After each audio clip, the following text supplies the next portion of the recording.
Ô, Eduardo, tem uma coisa muito perigosa nessa questão aí do envolvimento dele com tarica muçulmana, e que eu vejo que está pegando um pouquinho nos ambientes católicos que são infiltrados pelo wahabismo, é que o pessoal não vê mais o protestantismo, por exemplo, como inimigo.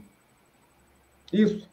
A gente estava discutindo ontem no nosso grupo interno que tinha uma pessoa, acredito que era no nosso Facebook, elogiando os protestantes. E a pessoa se dizia católica.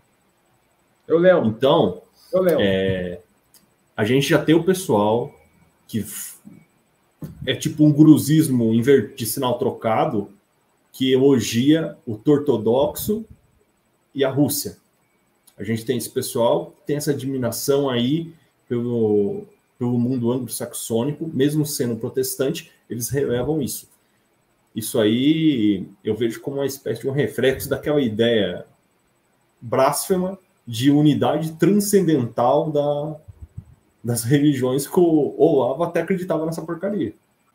Eu vou lembrar aqui um episódio, acho que o Eduardo vai lembrar também.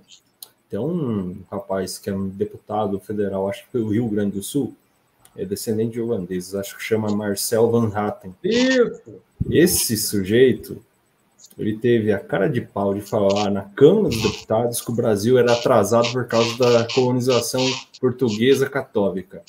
Onde que estavam os católicos bolsonaristas nessa hora? Isso. O que eles falaram? Eles falaram, mas não foi o Bolsonaro que disse, mas foi um deputado que o Bolsonaro apoiou. Que anda junto só. Se chegou no poder, tá ali, foi o Bolsonaro que colocou. É aquele mesmo argumento mas não foi eu que coloquei, o mesmo argumento do petista, não foi eu que coloquei o Temer, eu coloquei a Dilma. Mas veio o pacote completo, filhão. Isso. E foi bom você tocar nessa temática aí da influência protestante, porque ela está linkada aí com a questão dos novos gurus. E vou pegar aqui o negócio. Uma entrevista que o Ernesto Araújo deu quando era ministro das Relações Exteriores. Nossa. Estou falando isso, né? Eu espero que ele me processe, inclusive. Estou falando isso porque agora o seu Ernesto Araújo está com um canal no YouTube. Agora, o tal do Ernesto Araújo. Foi bom a gente tocar nesse tema da influência protestante. Porque agora o seu Ernesto Araújo está com um canalzinho no YouTube, vendendo curso e falando toda aquela baboseira neoconservadora que ele pôs em prática quando era ministro das Relações Exteriores, e agora está ali posando de tradicionalista. Está até com a bandeira da Ordem de Cristo atrás dele, na mesa dele, atrás dele tem a bandeira da Ordem de Cristo. Daqui a pouco ele vai começar até a se vender como católico tradicional, porque percebe... Será que ele sabe que bandeira é essa? E vem acontecendo isso, como eu falei, o próprio Ítalo Marcilli, ele disse, não sou neoconservador, sou tradicionalista. Que tradicionalista o quê? Eu tenho a mensagem que ele disse, não, tradicionalista onde?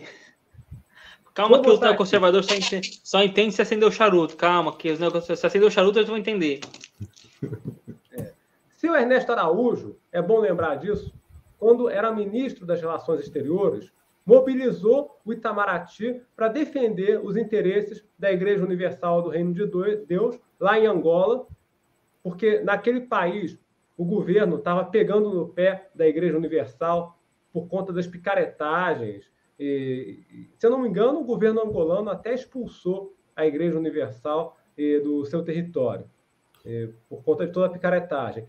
Ou estava prestes a expulsar, e aí o seu Ernesto Araújo, transformando o Itamaraty numa espécie de escritório de lobby das seitas protestantes, mobilizou a nossa embaixada em Luanda para botar panos quentes na confusão. Ele chegou a dar, vou deixar aqui o link, da entrevista que o Ernesto Araújo deu aqui na R7, no canal da Record. O título da chamada, da reportagem, é exatamente este, abre aspas. Igreja Universal fez muito pelos brasileiros, diz Ernesto Araújo, fecha aspas. Entrevista concedida em 13 de dezembro de 2019. Enfim, e aí, nessa entrevista, ele, enfim, picaretagem, né, como o Ronaldo aí falou. Né? Então, tá aí, declaração do seu Ernesto Araújo. Então, eu espero que os católicos, ou autoproclamados católicos, lembrem dessa entrevista dele aqui, que depois nós vamos deixar o link, antes de se inscrever em qualquer curso ministrado por ele, ou antes de assistir as palestras, enfim, os conteúdos que ele divulga no seu canal. Nós não esquecemos e nós vamos republicar e republicar isso daí de tempos em tempos para que não caia no esquecimento. Eu vi, por falar em protestantes, eu vi uma moça mencionando um argumento que aparece na boca de alguns youtubers, um argumento segundo o qual o Brasil ainda não caiu no comunismo por causa dos protestantes, da militância dos assim chamados evangélicos. Esse argumento aí tem a sua origem no falecido guru da Virgínia. Isso. Exatamente, isso. Foi ela que comentou.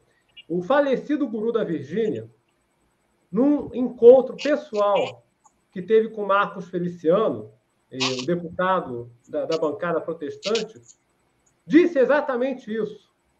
Ele disse, e o vídeo está na página do partido, ele disse que as igrejas evangélicas salvaram o cristianismo no Brasil. E no final dessa conversa, ele ainda fez uma oração ecumênica ali junto com o Marco Feliciano. Né? O vídeo está lá. Nós vamos colocar o link. Nós vamos colocar o link desse vídeo para quem duvida. Foi uma entrevista, uma reunião que aconteceu em 2019 ou 2020, durante o governo Bolsonaro. Por quê? Porque o falecido Olavo de Carvalho acreditava ser conveniente, necessário, sei lá, formar uma aliança, uma frente ecumênica de católicos e protestantes contra o PT, sei lá. Então, qualquer coisa que os católicos digam que possa desagradar os protestantes é vista inconveniente. Então, não se deve defender, por exemplo, a doutrina social da igreja, porque isso pode ofender os protestantes. Não se deve, numa manifestação, levar uma estátua de Nossa Senhora, etc., porque isso pode ofender os protestantes que estão ali do lado protestando contra o PT.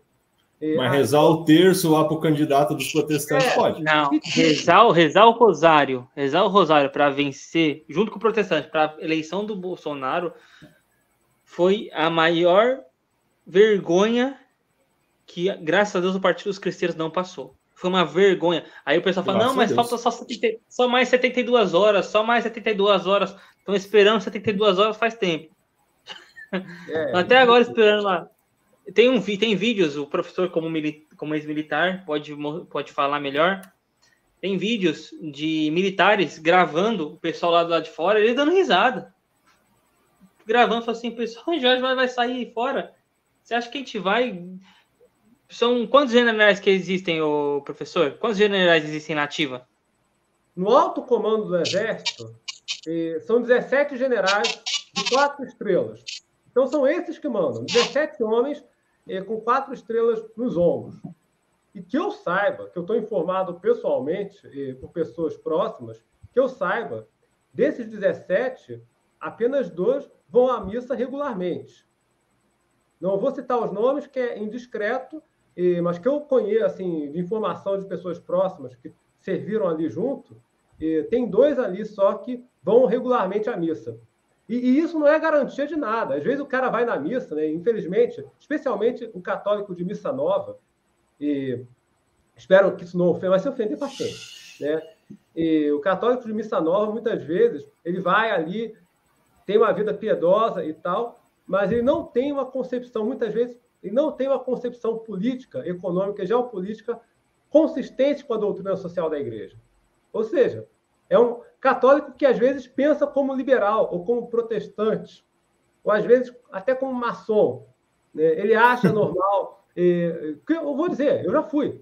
Pessoal, não estou aqui falando isso para ofender ninguém ou para rebaixar ninguém. Até porque eu fui católico conciliar a maior parte da minha vida.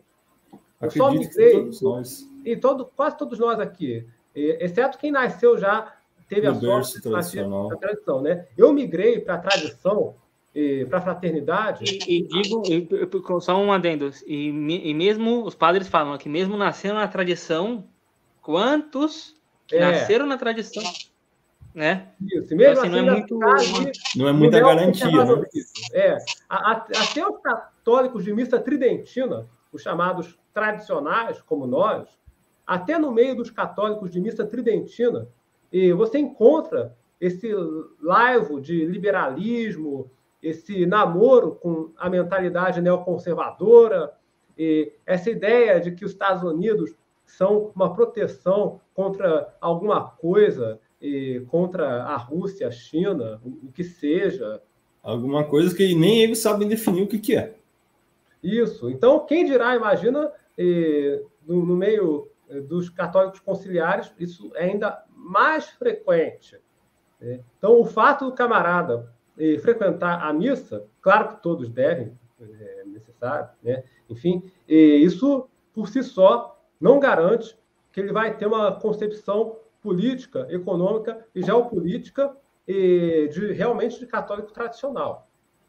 Ou seja, de pensar em termos de Estado católico, Estado unido, associado à Igreja, de pensar em termos de uma economia organizada em bases corporativas, autárquicas, nacionais, de pensar em termos de uma política externa que privilegie os países ibéricos, né, Portugal, Espanha, enfim, essa é o que se espera, né, assim, em termos de mentalidade, de um católico tradicional que nasceu no Brasil, de ter como referência esses autores que a gente procura divulgar. Então, às vezes o cara vai na missa todo domingo, ajuda na paróquia, contribui para as atividades paroquiais, ajuda a carregar a estátua da santa nas procissões. Claro que é uma atividade que tem o seu mérito, assim como rezar o rosário é uma atividade que sempre terá o seu mérito e tal, mas às vezes a cabeça dele está totalmente, enfim, deslocada.